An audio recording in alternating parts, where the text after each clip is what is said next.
he sold his old, cool, expensive car, but then he's driving another cool, expensive car. Hello everyone, my name is Joe and I review all of your favorite TV shows on this channel, or almost all of them, at least the ones I care to review. Anyway, you can join me here on the channel to watch all my reviews. You can join me on Patreon to watch extra reviews. I'm going to start reviewing Your Friends and Neighbors because I want to.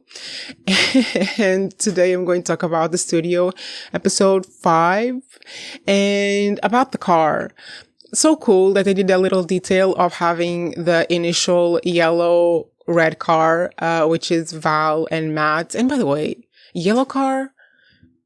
Are you a transformer? Are you driving a transformer? Why do you have a yellow car?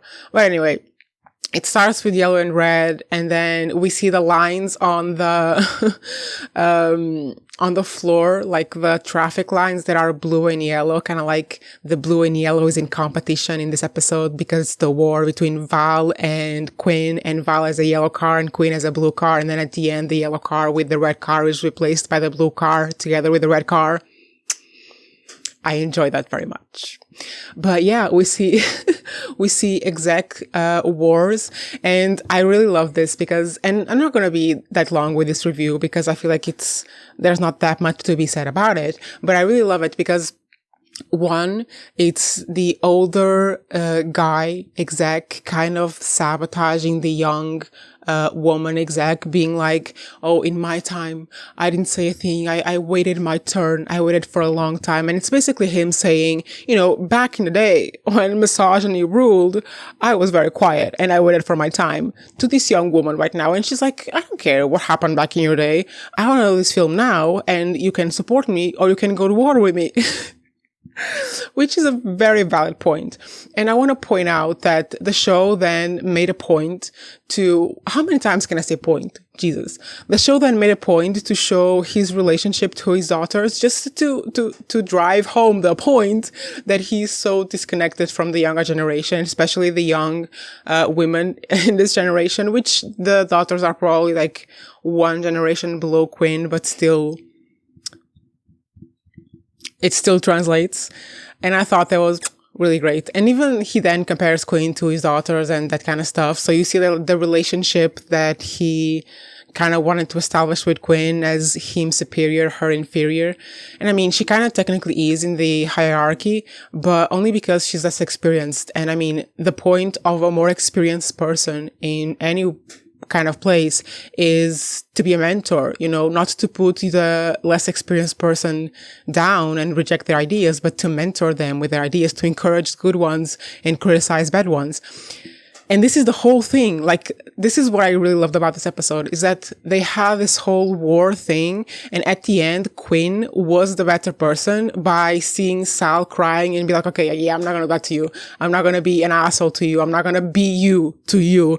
And she just decides to like, let it go, forgive it, wave the white flag and, arrive at a truce treaty. And the only thing baby girl asks for is literally what he should already be giving her, which is mentorship. I mean, I don't know if any of you have ever been in the position of a trainee and someone senior. I have been in both. And it's so much easier to just be a mentor to the young people who are still learning than it is to see them as competition. They literally are not. They are colleagues. And young people who are coming to any sort of industry, when you are already a little bit more senior or a lot more senior, young people are very valuable. They have the fresh ideas. They have the new wave. Young people are incredibly valuable. And this idea that there was like an exact war between a man and a woman, which is important that they are cisgenders. And, and they both kind of play with their positions. Like he plays with the fact that he's more senior, has more experience, has more influence. She plays with the fact that she is a young woman and can use this against him. Like it's kind of a joke, but then it isn't. And it's funny that they both play with the stuff that they have against the other. But then in the end, he's the one who loses, and she still decides to, okay, yeah, I'm not going to be an asshole to you. I'm going to be cool to you. And I just want you to be my mentor. And that's it. Come on. He would have never. That's the thing. He would have never. And I loved that they drove home this point Beautiful. And then the little detail of the fact that whenever any of them got angry, if they were angry at each other, they were shouting at each other's faces. They were pretty much the same.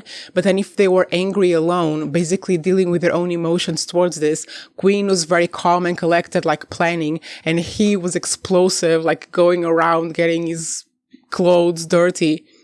Beautiful. Because remember, women are the hysterical ones. Or they're supposed to be, and yet. And last thing I like about this episode was the inclusion of this actor. If you don't know, this is one of my favorite actors from The 100. So thank you to studio. I appreciated that. Thank you. And that's all I have for today. It's such a short review because, well, it was a short episode, but I loved it. And if you didn't notice the very feminist undertones to it, that's your bad. I'll be here next week reviewing the studio again, so catch me inside, behind my screen, behind your screen, inside your screen. Bye, guys.